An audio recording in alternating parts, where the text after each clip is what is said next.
Hello friends, welcome to Learning for Aim YouTube channel. Today video for publication.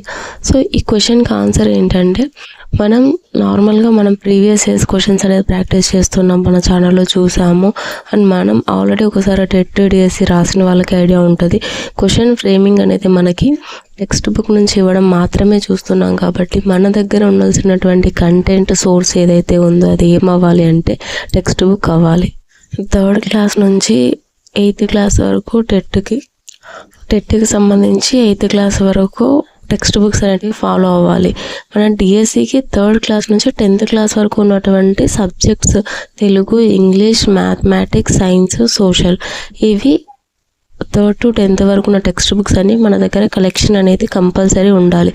Question అనేది మనకు text book నుంచి ఇస్తున్నాను అని చెప్పి మనకు సిలబస్లో మెన్షన్ చేసినప్పుడు మనం పబ్లికేషన్ ఎందుకు యూజ్ చేస్తున్నాం చెప్పండి. పబ్లికేషన్ని మనం ఎందుకు యూజ్ చేయాలి అంటే క్వశ్చన్ ప్రాక్టీస్ కోసం. మనం ఏదైతే టెక్స్ట్ బుక్లో ఉన్న కంటెంట్ చదివామో దానికి రిలేటెడ్గా ఉన్నటువంటి క్వశ్చన్స్ పబ్లికేషన్స్ అనేది ఎంసీ అంటే multiple choice questions, previous year questions ఏమైనా పబ్లిష్ చేసి ఉంటే అవి తీసుకొని మనం రివిజన్ టైంలో ప్రాక్టీస్ చేయడానికి కోసం పబ్లికేషన్స్ యూజ్ అవుతున్నాయి. చాలా మంచి కంటెంట్ ప్రొవైడ్ చేసినప్పటికీ కూడా మనం టైం సేవింగ్ కోసం పబ్లికేషన్ తీసుకున్నాం అనుకోండి, జస్ట్ ఇప్పుడు క్వశ్చన్స్ అనేవి మనకు టెక్స్ట్ బుక్స్ నుంచి చేస్తున్నప్పుడు 100% సిలబస్ అనేది టెక్స్ట్ బుక్లో ఉంది అని మనకు అర్థమవుతుంది. మనం పబ్లికేషన్ చూస్ చేస్తున్నాము అంటే క్వశ్చన్స్ స్టార్టింగ్ ఎక్కడి నుంచి మనం ఫ్రేమ్ చేస్తున్నాం అన్నది మెయిన్ ఇంపార్టెంట్. సో కాబట్టి టెక్స్ట్ బుక్స్ని రెడీ చేసి పెట్టుకోవడానికి ట్రై చేయండి. సెకండ్ క్వశ్చన్, ఓన్ ప్రిపరేషన్ బెటరా, కోచింగ్ తీసుకోవడం బెటరా అని అంటున్నారు. ఓన్ ప్రిపరేషన్లో జాబ్ తెచ్చుకున్న వాళ్ళు ఉన్నారు, కోచింగ్ తీసుకొని జాబ్ తెచ్చుకున్న వాళ్ళు ఉన్నారు. ఇక్కడ మ్యాటర్ ఏంటంటే మన ప్రిపరేషన్ విధానం ఏ విధంగా ఉందన్నది ఇక్కడ మ్యాటర్, అంతే తప్ప కోచింగ్ తీసుకున్న వాళ్ళకే జాబ్స్ వస్తాయి, ఓన్గా ప్రిపేర్ అయిన వాళ్ళకే జాబ్స్ వస్తాయి, ఇదంతా ఏం లేదండి. మెయిన్గా మనం ఆలోచించాల్సింది ఏంటంటే మన ప్రిపరేషన్ ప్లాన్ అనేది ఏ విధంగా వెళ్ళింది, రివిజన్కి ఎంత టైం ఇచ్చాము, క్వశ్చన్ పేపర్స్ అనేటివి ఏ విధంగా ప్రాక్టీస్ చేసుకున్నాము, మనకు కంటెంట్ పరంగా నాలెడ్జ్ ఎంత ఉంది, మెథడాలజీస్ని ఏ విధంగా మనం ప్లాన్ చేసుకున్నాం అనే దాని మీద బేస్ చేసుకొని మన యొక్క మార్క్స్ అనేది స్కోర్ రావడం అనేది ఉంటుంది. నెక్స్ట్ ఇంకొకటి ఏంటంటే హౌస్ వైఫ్కి ప్రిపరేషన్ ప్లాన్ అనేది ఏ విధంగా ఉంటుంది అని అంటే ఒక చిన్న అపోహ ఏంటంటే స్టూడెంట్ లైఫ్లో ఉన్నప్పుడు బాగా చదువుకోగలుగుతాము, టైం ఉంటుంది. అండ్ వెన్ హౌస్ వైఫ్ అయినప్పుడు ఏమైపోతుందంటే మన టైం అనేది మన కెరీర్ మీద కాకుండా కొంచెం పిల్లల మీద, హౌస్ వర్క్ మీద కేటాయించాల్సి వస్తుంది అని చెప్పి, ఇది అపోహనే కాదు, ఇది వాస్తవం కూడా. ఎందుకంటే బిఫోర్ మ్యారేజ్ ఒక స్టూడెంట్గా ఉన్నప్పుడు 24 అవర్స్లో 12 అవర్స్ నీదే అవుతుంది. నువ్వు ఏ విధంగా ప్లాన్ చేసుకుంటావు, అప్పుడు నీకున్నటువంటి ఎయిమ్, గోల్ ఏంటంటే ఒక గవర్నమెంట్ ఎంప్లాయ్ అవ్వాలన్నది. కానీ ఇక్కడ మనకున్నటువంటి గవర్నమెంట్ నోటిఫికేషన్స్లో ఉన్నటువంటి అంటే గ్యాప్ అన్నమాట, లాంగ్ గ్యాప్ రావడం వల్ల ఏమైపోతుందంటే కొంచెం వ్యత్యాసం అనేది వస్తుంది. ఆఫ్టర్ మ్యారేజ్ ఎడ్యుకేషన్కి, బిఫోర్ మ్యారేజ్ ఎడ్యుకేషన్కి, ఆఫ్టర్ చిల్డ్రన్ వచ్చిన తర్వాత ప్రిపరేషన్ ప్లాన్లో ఉన్న చేంజెస్ అనేటివి చాలా డిఫరెంట్గా ఉంటాయి. సో వీటిని బేస్ చేసుకొని కూడా మనం ఎడ్యుకేషన్ని ఇంప్రూవ్ చేస్తున్నాము అంటే మనలో ఒక మోటివేషన్ అనేది ఉందనేది మనం అర్థం చేసుకోవాలి. అంటే ప్రిపరేషన్లో ప్లాన్ అనేది కొంచెం చేంజ్ వస్తుంది, అంటే మన మోటివేషన్లో కూడా చేంజ్ వస్తుంది. బిఫోర్ మ్యారేజ్ మన కోసం ఆలోచిస్తే ఆఫ్టర్ మ్యారేజ్ అనేటువంటి రెస్పాన్సిబిలిటీస్ కోసము కొన్ని సాక్రిఫైసెస్ చేస్తూ చదువుకుంటాము, అవే మనకి మోటివేషన్ ఇస్తాయి. నెక్స్ట్ పిల్లలు ఉన్న వాళ్ళైతే ఇప్పుడున్న సిచ్యువేషన్స్ ప్రకారం ఆడపిల్లకి ఉద్యోగం ఎంత ఇంపార్టెంటో పెళ్ళి అనేది అంతే ఇంపార్టెంట్ అట్టుగా కొంతమంది ఆలోచిస్తున్నారు. కానీ 25-26 ఇయర్స్ వరకు మోస్ట్ ఆఫ్ ది ఉమెన్ అంటే ఉమెన్ పేరెంట్స్ ఆలోచించాల్సింది ఏంటంటే ఇండిపెండెంట్ లైఫ్లో ఉన్నటువంటి ఒక అమ్మాయి తన ప్రాబ్లమ్స్ని సాల్వ్ చేసుకోగలదు అని ఆలోచిస్తే చాలా బెటర్గా ఉంటుంది. బట్ కానీ నోటిఫికేషన్స్ ఎప్పుడు వస్తాయో ఏమోలే అన్నట్టు మనం సాక్రిఫైస్ చేస్తూ మ్యారేజ్ చేసుకోవడం వల్ల కొన్ని ఇబ్బందులు అనేది ఫేస్ చేయాల్సి వస్తుంది. ఇండిపెండెంట్ లైఫ్‌లో ఏ విధంగా ఆలోచిస్తాము అంటే, మన కెరీర్ ఇంపార్టెంట్. మనకంటూ ఒక ఎయిమ్ ఉంది అన్నట్టు ఆలోచిస్తాము. చిల్డ్రన్స్ వచ్చిన తర్వాతకి వాళ్ళ కోసం టైంని సాక్రిఫైస్ చేయాలి. ప్లస్ మన కెరీర్ మీద ఫోకస్‌గా ఉండాలి. ప్లస్ ఇంట్లో ఉన్నటువంటి రెస్పాన్సిబిలిటీస్, హౌస్ హోల్డ్ వర్క్ కూడా చేసుకోవాలి. సో, ఇది మల్టిపుల్ వర్క్ అవుతుంది మనకి. సో, సేమ్ యాజ్ ఇట్ ఈస్‌గా ఉన్నటువంటి అబ్బాయిలు కూడా అంతే. ఆఫ్టర్ మ్యారేజ్ గానీ, బిఫోర్ మ్యారేజ్ గానీ మనీ స్ట్రగుల్ అనేది ఉంటది. సో, ఇక్కడ మనకి ఏజ్ అనేది చాలా ఇంపార్టెంట్ అవుతుంది. ఏజ్ పరంగా ఆలోచిస్తే మనకి త్వరగా నోటిఫికేషన్స్ ఉండడం వల్ల ఎప్పటికప్పుడు ఖాళీలనేవి భర్తీ అవుతూ ఉంటే ఒక మోటివేషన్ అనేది వస్తూ ఉంటుంది. బట్ కానీ మనకున్నటువంటి ప్రాబ్లమ్స్ ఏంటంటే త్వరగా నోటిఫికేషన్స్ అనేటివి రావు. వచ్చిన తర్వాత కూడా మనకి టైం అనేది ఎక్కువగా ఇవ్వకపోవడము, లేదా మన ప్రిపరేషన్ అనేది కంటిన్యూగా లేకపోవడం అనేది మనకొక డ్రాబ్యాక్ అవుతుంది. సో, కాబట్టి ఇలాంటి చిన్న చిన్నవన్నీ ఏమవుతాయంటే మన ప్రిపరేషన్‌ని స్లోగా చేసేదానికి ఛాన్సెస్ ఉంటాయి. సో, కాబట్టి నా నుంచి ఉన్న ఒక సజెషన్ ఏంటంటే ప్రిపరేషన్ అనేది మాత్రం డైలీ 1 ఆర్ 2 అవర్స్ అన్నా కంటిన్యూగా చదవడానికి మనం ఉండాలి.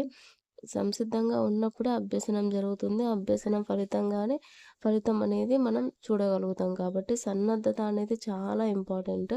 సో, కాబట్టి ఆ సన్నద్ధత లేకపోవడం వల్ల ఏమవుతుందంటే అభ్యసనం ముందుకెళ్ళదు. దాని ద్వారా వచ్చే ఫలితాన్ని మనం చూడలేము. సో, ఇవి తారండయ్యకి చెప్పినటువంటి నియమాలు. వీటిని మనం జీవితానికి అనుసరించుకోవాలి. అప్పుడైతేనే మనం సక్సెస్‌ననేది మనం చూడగలుగుతాము. నేనిప్పుడు కూడా ఈ వీడియో మీకు టైం వేస్ట్ అవ్వకూడదని ఫిఫ్త్ క్లాస్‌లో ఉన్నటువంటి ఇంపార్టెంట్ టాపిక్స్ అన్నింటిని కూడా ఎవరికైతే ఈ వీడియో యూజ్‌ఫుల్ అవ్వాలనుకుంటున్నానో వాళ్ళకి ఇంపార్టెంట్ టాపిక్స్ అనేటివి ఇక్కడ మీకు చూపిస్తున్నాను. సో, ఆ విధంగా ప్రతి ఒక్క నిమిషాన్ని మనం ఉపయోగించుకునే విధంగానే మాత్రమే మనం ఆలోచించగలగాలి. ఈ విధంగా హౌస్ వైఫ్ అనేది మనం పిల్లల్ని మేనేజ్ చేస్తూ, ఇంట్లో వర్క్ చేసుకుంటూ, చదువుతూ ఉద్యోగాలు తెచ్చుకున్న వాళ్ళు కూడా ఉన్నారు. So, keep motivating. అస్సలు మనం వెనుక పడకూడదు. ఎందుకంటే, మనం హౌస్ వైఫ్ అవ్వడానికి రీజన్ ఏంటి అంటే, ఈ యొక్క లాంగ్ గ్యాప్ అనేది ఉందనమాట నోటిఫికేషన్‌కి. 1 ఇయర్‌కి, 2 ఇయర్‌కి నోటిఫికేషన్ వస్తుంటే, ఇంకొక ఛాన్స్ అని చెప్పి 1 ఆర్ 2 అటెంప్ట్స్‌లో అయిపోతుంది. కానీ ఇలా 5 ఇయర్స్, 6 ఇయర్స్ వచ్చేసరికి ఏమవుతుందంటే సమ్ డ్రాబ్యాక్ అనేదనమాట లాంగ్ గ్యాప్ వల్ల. So, keep motivating to study for your aim.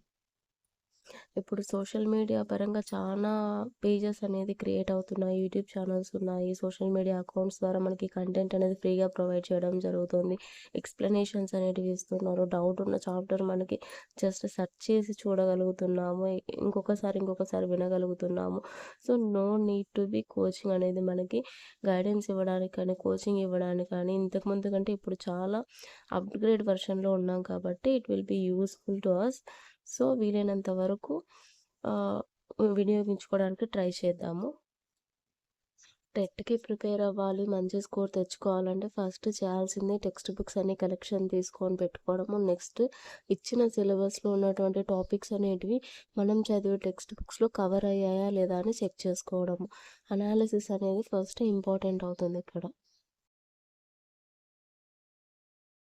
Next ఇప్పుడున్నటువంటి ఎక్కువ మంది మైండ్‌లో ఉండే క్వెషన్స్ ప్రతిరోజు చదవాలని ఉన్న సమయం సరిపోవడం లేదు అని చెప్పి అంటుంటారు. ఎందుకంటే ఏదో ఒక వర్క్ చేసుకొని రావడం జరుగుతుంది. బికాజ్ నోటిఫికేషన్ మిస్ అవ్వడం వల్ల కంటిన్యూగా చదివే వాళ్ళు ఉంటారు. ఇంకా నోటిఫికేషన్‌కి టైం ఉంది కాబట్టి కొంచెం మనీ ఎర్నింగ్ కోసమైనా జాబ్ చేసుకునే వాళ్ళు ఉంటారు కాబట్టి ప్రతిరోజు ఇలా యూట్యూబ్‌లో ఏదో ఒక వీడియో అప్లోడ్ చేయడం జరుగుతుంది కాబట్టి మనం ఏదో ఒక టైం పాస్ కోసమన్నా రీల్స్ అనేటివి స్క్రోల్ చేస్తూ ఉంటాం కదా. సో, ఆ స్క్రోల్ చేసే రీల్స్ ఎడ్యుకేషన్ వైస్‌గా ఉండే రీల్స్ స్క్రోల్ చేయడానికి ట్రై చేయండి. ఆ వీడియోస్ కూడా ఏవైతే మనకి ఉపయోగకరంగా ఉంటాయో ఏదైనా సబ్జెక్ట్ రిలేటెడ్‌గా ఉండేది దాని వైపు ట్రై చేయడానికి. ఎందుకంటే future will decide what you did today. మనం ఈ రోజైతే ఏమైతే చేస్తున్నామో అదే మన ఫ్యూచర్‌ని డిసైడ్. నెక్స్ట్ మనం టెట్ సిలబస్‌ని అనాలిసిస్ చేయడానికి ప్రయత్నం చేద్దాము.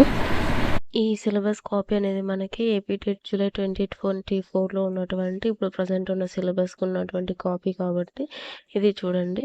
మనకి పేపర్ 1 ఏ వాళ్ళకి, ఎస్‌జిటి వాళ్ళకి ఈ టాపిక్స్ అనేటివి ఉంటాయి. చైల్డ్ డెవలప్మెంట్ అండ్ పెడగాగి అంటే ఇది సైకాలజీ 30 మార్క్స్ ఉంటుంది. సైకాలజీలో మనకి 30కి 30 మార్క్స్ స్కోర్ చేయడానికి చాలా ఛాన్స్ ఉంటుంది. ఎందుకంటే రిపీటెడ్ టాపిక్స్ అనేది సైకాలజీలో ఎక్కువగా వస్తూ ఉంటాయి. కంటెంట్ ఎక్కువగా ఉంటుంది అండ్ ఇంపార్టెంట్ టాపిక్స్ ఎక్కువగా ఉంటాయి. సో కాబట్టి రిపీటెడ్గా ఒక టాపిక్ నుంచే వేరియస్ టైప్ ఆఫ్ క్వశ్చన్స్ అనేది ఫ్రేమ్ చేయడం జరుగుతుంది. నెక్స్ట్ లాంగ్వేజ్ 1 తెలుగు ఉంటుంది. తెలుగులో ఉన్నటువంటి కొన్ని రిపీటెడ్ టాపిక్స్ ఉంటాయి. కంపల్సరీ ఒక కవి పరిచయం అనేది వస్తుంది. ఒక ఇతివృత్తం అడుగుతారు లేదా ప్రక్రియ ఏదని అడుగుతారు. నెక్స్ట్ సామెత కానీ నానుడి కానీ పలుకుబళ్ళు జాతీయాలు వీటి నుంచి ఒక క్వశ్చన్ ఫ్రేమ్ చేస్తారు. ఛందస్సు ఒకటి అడుగుతారు, అలంకారం ఒకటి అడుగుతారు, పర్యాయ పదము నానార్థాలు వీటిలో నుంచి ఒకటి అడగడం అంటే పర్యాయ పదాలు నానార్థాలు నెక్స్ట్ అర్థాలు వీటిలో నుంచి అడగడము. సో ఇవన్నీ మనం కొంచెం రిపీటెడ్గా వస్తున్నటువంటి అర్థమైపోతుంది. సో ఈ విధంగా మనము అనాలిసిస్ చేసుకోవడం ఈజీ అవుతుంది. నెక్స్ట్ లాంగ్వేజ్ 2 అనేది మనకి ఇంగ్లీష్ అవుతుంది. ఇక్కడ చూడండి, ఇంగ్లీష్ 30 మార్క్స్కి ఉంటుంది. ఈ లాంగ్వేజ్ 1 అనేది ఒక్కొక్కరు డిపెండ్స్ ఆన్ దేర్ మదర్ లాంగ్వేజ్ని బేస్ చేసుకొని ఉంటుంది కాబట్టి. నెక్స్ట్ మ్యాథమెటిక్స్ 30 మార్క్స్కి ఉంటుంది. ఎన్విరాన్మెంటల్ స్టడీస్ 30 మార్క్స్కి ఉంటుంది. సో ఈ విధంగా మనకి టోటల్గా ఎన్ని ఉంటాయంటే psychology, Telugu, English, mathematics, environmental studies అని చెప్పి 4 ఉంటాయి. 4 ఒక్కొక్క దాంట్లో 30 ఉంటాయి మార్క్స్ అనేటివి. సో ఈ విధంగా మనం అనాలిసిస్ చేసుకుంటే మనకి క్వశ్చన్ పేపర్ అంటే మనకి గెస్టాల ప్రకారం మొత్తం నుంచి భాగాల వైపుకి వెళ్ళడం ద్వారా మనకి ఏమవుతుందంటే ఫస్ట్ టోటల్గా ఉన్నటువంటి మార్క్స్ ఏ సబ్జెక్ట్ ఉన్నాయి, ఎన్ని సబ్జెక్టులకి ఎన్ని మార్క్స్ అనేది కేటాయించడం జరుగుతుంది అనేది మనకు ఓవరాల్గా ఐడియా వస్తుంది. నెక్స్ట్ ఇప్పుడు ఉన్నటువంటి మార్క్స్ని బేస్ చేసుకొని మనకి ఇది పేపర్ 1A వాళ్ళకు ఉన్నటువంటి స్ట్రక్చర్ చూడండి. ఫస్ట్ చైల్డ్ డెవలప్మెంట్ అండ్ పెడగాకి 30 మార్క్స్, 30 MCQs. MCQ అంటే మల్టిపుల్ చాయిస్ క్వశ్చన్స్ అనమాట. నెక్స్ట్ లాంగ్వేజ్ 1 అనేది వీటిలో option mother language 30 MCQs 30 marks. Language 2 కింద ఇంగ్లీష్ తీసుకుంటాము 30 MCQs 30 మార్క్స్. అలా మ్యాథమెటిక్స్, ఎన్విరాన్మెంటల్ స్టడీస్. సో ఈ విధంగా 5 ఉంటాయి. ఈ 5కి సంబంధించి ఒక్కొక్కటి 30 మార్క్స్ బేస్ చేసుకొని 150 మార్క్స్ అనేది మనకి పేపర్ 1Aలోకి SGT వాళ్ళకి టెట్ అనేది నిర్వహించడం జరుగుతుంది. ఇప్పుడు చైల్డ్ డెవలప్మెంట్ అండ్ పెడగాగిలో ఉన్నటువంటి టాపిక్స్ చూడండి. డెవలప్మెంట్ ఆఫ్ చైల్డ్ అంటే బాలుని యొక్క వికాసం, పెరుగుదల వికాసం అంటాం కదా, ఆ టాపిక్. ఇందులో వచ్చేసేసి మరి మనకి ఇంటెలిజెన్స్ అంటే ప్రజ్ఞ, యాప్టిట్యూడ్, యాటిట్యూడ్ అంటే మన సహజ సామర్థ్యాలు, అభిరుచులు, వైఖరులు, సృజనాత్మకత, ఆలోచన, వివేచన, రీజనింగ్ అంటే వివేచన, అండర్స్టాండింగ్ ఆఫ్ లెర్నింగ్, అభ్యసనం సిద్ధాంతాలు, అభ్యసన కారకాలు, అభ్యసనాన్ని ప్రేరేపించే కారకాలు, స్మృతి, విస్మృతి, అభ్యసన సిద్ధాంతాల్లో ఉన్నటువంటి రకాలు. నెక్స్ట్ బోధనా పద్ధతులకు సంబంధించినటువంటి మెథడ్స్, లెర్నింగ్ రిసోర్సెస్, కౌన్సిలింగ్ అంటే ఏంటి, బిహేవియరల్ ప్రాబ్లమ్స్ అంటే ఏ విధంగా ఉంటాయి, నెక్స్ట్ ఆర్టీఈ, ఎన్టీఈ. దీంతో పాటు మనకి సైకాలజీలో ICTE, ICTB అని కూడా టాపిక్స్ ఇంక్లూడ్ చేయడం జరిగింది. ICT అంటే ఇన్ఫర్మేషన్ కమ్యూనికేషన్ టెక్నాలజీ. అంటే ఇప్పుడు ఉన్నటువంటి 21వ శతాబ్దంలో మనం కమ్యూనికేషన్ని ఏ విధంగా బిల్డ్ చేసుకుంటున్నాము, టెక్నాలజీని మన ఎడ్యుకేషన్ పరంగా ఏ విధంగా ఇంప్రూవ్ చేసుకుంటున్నాము, నూతనంగా వచ్చినటువంటి టెక్నిక్స్, టెక్నాలజీ, యాప్టిట్యూడ్స్ అనేటివి ఏ విధంగా ఎడ్యుకేషన్లో మనం మిళితం చేసుకొని విద్యార్థులకు నేర్పించాలి ఉంటుంది. సో విద్యార్థులకు నేర్పించగలిగే స్థాయికి వెళ్ళాలంటే ఫస్ట్ ఉపాధ్యాయునికి ఈ కమ్యూనికేషన్ టెక్నాలజీ మీద అవగాహన ఉండాలనేసి ICTని ప్రవేశపెట్టారు. ICTలో ఉన్నటువంటి నథింగ్ బట్ కమ్యూనికేషన్ టెక్నాలజీ అంటే కంప్యూటర్కి రిలేటెడ్ ఉన్నటువంటి సాఫ్ట్వేర్ డిజైన్స్, హార్డ్వేర్ అప్లికేషన్స్ ఉంటాయి. యాప్ అంటే ఇప్పుడు మనం మొబైల్ యూజ్ చేసేటప్పుడు ఒక యాప్ని యూజ్ చేస్తామంటారు. యాప్ అంటే నథింగ్ బట్ ఒక అప్లికేషన్ అండి. సో ఐకాన్స్ అనేటివి ఉంటాయి. సో ఈ విధంగా కొన్ని షార్ట్ ఫామ్స్ ఏముంటాయి, ఫుల్ ఫామ్స్ ఏముంటాయి, ఎటువంటి సాఫ్ట్వేర్ యూజ్ చేస్తున్నారు, ఎడ్యుకేషన్కి సంబంధించినటువంటి సాఫ్ట్వేర్స్ గవర్నమెంట్ ఏవి ప్రొవైడ్ చేస్తుంది, శాటిలైట్స్ ఏం యూజ్ చేస్తున్నారు, ఫ్రీ ఆఫ్ కాస్ట్ నిర్వహించే వెబ్సైట్స్ ఏమైనా ఉన్నాయా ఎడ్యుకేషన్ రిలేటెడ్, ఈ విధమైనటువంటి కమ్యూనికేషన్ టెక్నాలజీలో ఎడ్యుకేషన్ని రిలేటెడ్ చేస్తూ NEP 2020 ఇంట్రడక్షన్ చేశారు. నెక్స్ట్ RTE ఉంది, NCF ఉంది. ఈ విధంగా న్యూ పాలసీస్ అండ్ ప్రోగ్రామ్స్ ఏమైనా ఇంప్లిమెంట్ చేస్తున్నారా మన ఏపీ గవర్నమెంట్ అని చెప్పేసి ఇవ్వడం జరిగింది మన ఇన్ఫర్మేషన్ కమ్యూనికేషన్ టెక్నాలజీని. ఈ విధంగా చూసిన తర్వాత తెలుగు పేపర్ 1 తెలుగు చూడండి. దీన్ని అవగాహన చేసుకోవడానికి ట్రై చేద్దాము. కంటెంట్ మనకి 24 మార్క్స్కి వస్తుంది. 30 మార్క్స్లో 24 కంటెంట్కి వెళ్తుంది. అంటే రిమైనింగ్ 6 మార్క్స్ వేటికి వెళ్తాయి, మెథడాలజీకి సంబంధించి ఉంటాయని అవగాహన చేసుకోవాలి. కంటెంట్ 24 మార్కులకి కేటాయించారు. వీటిల్లో ఖచ్చితంగా ఇప్పుడు ఏ విధంగా అయితే మనకు సిలబస్ ఈ విధంగా అలైన్మెంట్ ఉందో, అంటే ఈ విధంగా పఠన అవగాహన, తెలుగు వాచకాలను కవపరచాలి, ఈ విధంగా ఏవైతే ఉందో అలానే క్వశ్చన్ పేపర్ కూడా ఫస్ట్ మనకి తెలుగు పేపర్ ఓపెన్ చేయగానే ఒక అపరిచిత పద్యం, ఒక అపరిచిత గద్యం ఇవ్వడం అనేది జరుగుతుంది. సో ఈ విధంగా మనకు ముందే ఒక సిలబస్ని అనేది అవగాహన చేసుకోవడం వల్ల మనం క్వశ్చన్ పేపర్ని ఆన్సర్ చేసేటప్పుడు మన మైండ్లో డిఫరెన్సెస్ అనేది రాకుండా ఉంటుంది. అంటే ఆల్రెడీ మనకు తెలిసిన ప్యాటర్నే ఇదేనా ఒక అవగాహన అనేది వస్తుంది. నెక్స్ట్ తెలుగు వాచకాలలో ఉన్నటువంటి కవి పరిచయాలు, విశేషాంశాలు, ఉద్దేశాలు, ఇతివృత్తాలు, ప్రక్రియలు. కవి పరిచయాలు మనకు తెలుసు, ఉద్దేశం ఏంటి తెలుసు, ఇతివృత్తం తెలుసు, ప్రక్రియ తెలుసు. విశేషాంశాలు అనేది ఏంటంటే టెక్స్ట్ బుక్లో ఉన్నటువంటి ఇంపార్టెంట్ టాపిక్స్. అంటే ఇప్పుడు జానపద కళలో తోలుబొమ్మలాట అనే పాఠంలో చూస్తే మనకి కోలాటం, ఇంకా తప్పెటగుండ్లు, సో ఈ విధంగా ఉన్నటువంటి కొన్ని జానపద కళల గురించి ఇంట్రడ్యూస్ చేయడం జరుగుతుంది. సో ఈ విధంగా కొన్ని విశేషాంశాలకు సంబంధించినటువంటి మ్యాటర్ ఇచ్చినప్పుడు అవి కూడా మనం చదువుకోవాలి అని ఇక్కడ ఇన్ఫర్మేషన్ ముందే ప్రొవైడ్ చేశారు. నెక్స్ట్ పదజాలంకి వచ్చేసి అర్థాలు, పర్యాయ పదాలు, ప్రకృతి వికృతులు, నానార్థాలు, జాతీయాలు, సామెతలు, పొడుపు కథలు, ఉత్పత్త్యర్థాలు, మాండలిక పదాలు. సో ఈ సబ్జెక్ట్లో ఉన్నటువంటి ప్రతి ఒక్కటి చూసాం కదా, పదజాలం కిందకి ఇవన్నీ వస్తాయి. మనకి టెక్స్ట్ బుక్ను ఇచ్చినప్పుడు టెక్స్ట్ బుక్లో మనకి విద్యా ప్రమాణాల కింద ఇచ్చినప్పుడు ఏమేమి ఉంటాయి, ఇవి చేయండి అనే ఒక కాన్సెప్ట్లో వినడం, ఆలోచించి మాట్లాడటం, చదవడం, వ్యక్తపరచడం, నెక్స్ట్ తర్వాత సృజనాత్మకత, తర్వాత ప్రశంస, ప్రాజెక్టు పని, భాషాంశాలు ఈ విధంగా ఉంటాయి కదా. వీటిలో మనకి ఉన్నటువంటి పదజాలం అనేది వస్తుంది. ఎక్కడ వస్తుంది అంటే స్వీయ రచన కంటే ముందు వస్తుంది. చదవడం, వ్యక్తపరచడం తర్వాత పదజాలం అని వస్తుంది. ఆ టాపిక్లో ఇవన్నిటిని క్రోడీకరించడం అనేది జరుగుతుంది టెక్స్ట్ బుక్లో. కాబట్టి ఆ పదజాలం అనే టాపిక్లో ఉన్నటువంటి వీటికి సంబంధించినటువంటి మ్యాటర్ అంతా మనం చదువుకోవాలి. నెక్స్ట్ భాషాంశాలు అంటే మనకి వ్యాకరణం అంటే గ్రామర్కి సంబంధించి ఇవన్నీ ఉంటాయి. భాషా భాగాలు అంటే పార్ట్స్ ఆఫ్ స్పీచ్ మనకి బాగా అర్థం కావాలంటే నామవాచకాలు, సర్వనామాలు, విశేషణాలు ఈ విధంగా ఉంటాయి కదా. అలాగా సంక్లిష్ట వాక్యాలు, సంయుక్త వాక్యాలు, వాక్య నిర్మాణం ఏ విధంగా జరుగుతుంది, కాలాలు అంటే భూతకాలం, భవిష్యత్ కాలం, వర్తమాన కాలం, లింగాలు, పుంలింగాలు, స్త్రీలింగాలు, ఈ విధంగా విభక్తులు ఉన్నాయి, పురుషులు, అంటే మనకి మహతి వాచకాలు అలా ఉంటాయి కదా అవి. నెక్స్ట్ విరామ చిహ్నాలు, వచనాలు, వ్యాకరణ, పారిభాషిక పదాలు ఇవన్నీ మనకి భాషాంశాలు అనే టాపిక్లో టెక్స్ట్ బుక్లో ఇవ్వడం జరుగుతుంది. సో అక్షర విభాగం కూడా చాలా ఇంపార్టెంట్. ఇది మనకి ఖచ్చితంగా ఎవ్రీ ఇయర్ బిట్ వచ్చే ఛాన్స్ ఉంది. అక్షర విభాగం అచ్చులు, హల్లులు, ఉభయాక్షరాలు, ద్విత సంయుక్త అక్షరాలు, పరుషాలు, సరళాలు, అనునాసికాలు, యూష్మములు, అంతస్తాలు, వర్గయుక్తులు, స్పర్శాలు, స్థిరాలు.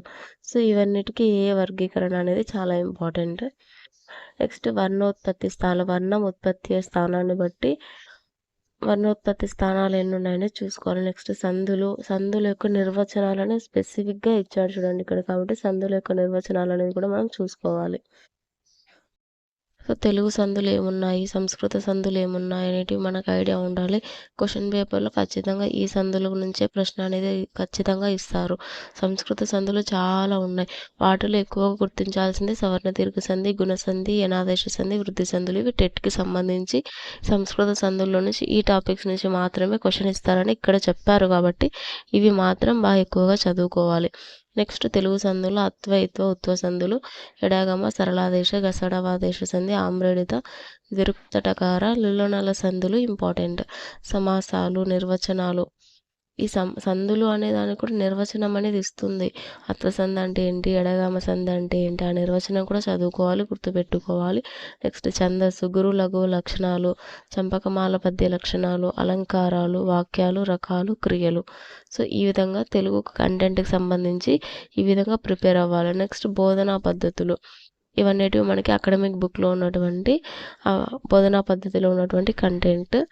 సో ఈ మెథడాలజీకి సంబంధించినటువంటి మనం క్లాస్ చెప్పినప్పుడు ఒక్కొక్క టాపిక్ రిలేటెడ్గా ఏవి ఇంపార్టెంట్. ఇప్పుడు మూల్యాంకనంలో నిరంతర సమగ్ర మూల్యాంకనం ఇచ్చిన తర్వాత ఓన్లీ అదొక్కటే ఉండదు, మనకి ఫార్మేటివ్ అసెస్మెంట్ ఉంటుంది, సమ్మేటివ్ అసెస్మెంట్ ఉంటుంది, లోపభూయిష్ట మూల్యాంకనం ఉంటుంది, లోప నిర్ధారణ మూల్యాంకనం ఉంటుంది. సో ఈ విధంగా ఉంటాయి. వీటిని కూడా మనం ఎప్పుడైతే పద్ధతులు డిస్కస్ చేస్తామో అప్పుడు మనకి ఐడియా వస్తుంది ఏ టాపిక్ ఇంపార్టెంట్ అనేది. నెక్స్ట్ ఇవన్నీ మనకి ఆ లాంగ్వేజెస్కి సంబంధించినటువంటి ఇంపార్టెంట్ టాపిక్స్. నెక్స్ట్ ఇది ఇంగ్లీష్కి ఇచ్చినటువంటి వొకాబులరీ, లాంగ్వేజ్ టు ఇంగ్లీష్లో ఉన్నటువంటి వొకాబులరీ లెవెల్ ఆఫ్ టెస్టింగ్ ఎంతవరకు అడుగుతారు. సినానిమ్స్ అంటే ఐడెంటిఫికేషన్ మాత్రమే, ఏది సినానిమ్ కిందకి వస్తుంది, అది యాంటోనిమ్ కిందకి వస్తుంది, హోమోఫోన్స్, హోమోనిమ్స్, స్పెల్లింగ్స్. సో ఇవి అన్నీ ఏం చేస్తామంటే మనము 3rd నుంచి 10th వరకు ఉన్నటువంటి కంటెంట్లో సినానిమ్స్ అన్నీ ఎన్ని ఉన్నాయి, యాంటోనిమ్స్ అన్నీ ఎన్ని ఉన్నాయి, హోమోఫోన్స్ అన్నీ ఎన్ని ఉన్నాయి అనేది మనం క్లాసెస్ అనేది కంటిన్యూ చేస్తున్నాము. సో అవి వినడానికి ట్రై చేయండి, నోట్స్ రాసుకోండి. అండ్ టెలిగ్రామ్ ఛానల్లో డైలీ మనకి క్వశ్చన్స్ అనేది ప్రాక్టీస్ చేస్తున్నాము. ఎవరైనా జాయిన్ అవ్వకోకుంటే డిస్క్రిప్షన్లో లింక్ ఇస్తున్నాను, జాయిన్ అవ్వండి. మన Telegram page name learning for aim అని ఉంటుంది, సేమ్ మన ఛానల్ లోగోనే ఉంటుంది. జాయిన్ అవ్వండి, డైలీ క్వశ్చన్స్ అనేటివి ప్రాక్టీస్ చేసుకోండి. 1 వర్డ్ సబ్స్టిట్యూషన్స్, ఈ విధంగా అసలు టాపిక్స్ ఏమేమి ఉన్నాయి అని ఇలా సిలబస్ కాపీని తీసుకొని ట్రై చేయండి. ఈ సిలబస్ కాపీ అనేది మనం టెలిగ్రామ్ ఛానల్లో పోస్ట్ చేస్తాను, డౌన్లోడ్ చేసుకొని చూసుకోండి. ఒకవేళ మీకు ఇది సబ్జెక్ట్ అనేది ఇప్పుడు అంతా ఇంగ్లీష్లో ఉంది కదండి, ఇంగ్లీష్ సబ్జెక్ట్ కాకుండా మిగిలిన మ్యాథమెటిక్స్, ఈవీఎస్ ఇదంతా మనకి ఇంగ్లీష్లో ఉంటుంది కదా. సో దీన్ని ట్రాన్స్లేట్ చేసుకోవడానికి మనము గూగుల్ ట్రాన్స్లేట్ని యూజ్ చేసుకొని మీరు ట్రాన్స్లేట్ చేసుకోండి, ఈజీ అవుతుంది. సో ఈ విధంగా ఫస్ట్ మనం స్టార్ట్ చేసే యుద్ధానికి సంబంధించినటువంటి సన్నద్ధతను ఏర్పాటు చేసుకోవాలి. అసలు మనం దేనికి చదువుతున్నాము, ఎలా చదవాలి, ఏం టాపిక్స్ ఉన్నాయనేది మనం ఫస్ట్ అవగాహన చేసుకుంటే టాపిక్స్ అనేటివి మనకి ముందే కొంచెం పరిచయంలోకి వచ్చింటాయి. కాబట్టి సబ్జెక్ట్లోకి వెళ్ళినప్పుడు ఆ కంటెంట్ చదువుతున్నప్పుడు ఎక్కడైనా సామెతలు ఎదురైనప్పుడు ఓకే సిలబస్లో సామెతలు ఇస్తారో అని మెన్షన్ చేశారు కాబట్టి అది మనం ఐడెంటిఫై చేయాలనే ఒకటువంటి మన మైండ్ మనకి చెప్పడం జరుగుతుంది. సో ఈ విధంగా సిలబస్ని అనాలిసిస్ చేసుకోవాలి. మన ఛానల్లో పోస్ట్ చేసే వీడియోస్ అనేది మీకు నచ్చినట్లయితే లైక్ చేయండి, సబ్స్క్రైబ్ చేయండి, టెట్ డిఎస్సికి ప్రిపేర్ అయ్యే వాళ్ళకు షేర్ చేయండి. మన ఛానల్లో వీడియోస్ అనేది డైలీ 6 PM అప్లోడ్ చేయడం జరుగుతుంది. మన టెలిగ్రామ్ ఛానల్ అనేది లింక్ ఇస్తున్నాను, జాయిన్ అవ్వండి. టెట్ డిఎస్సి ప్రిపేర్ అవ్వాలి.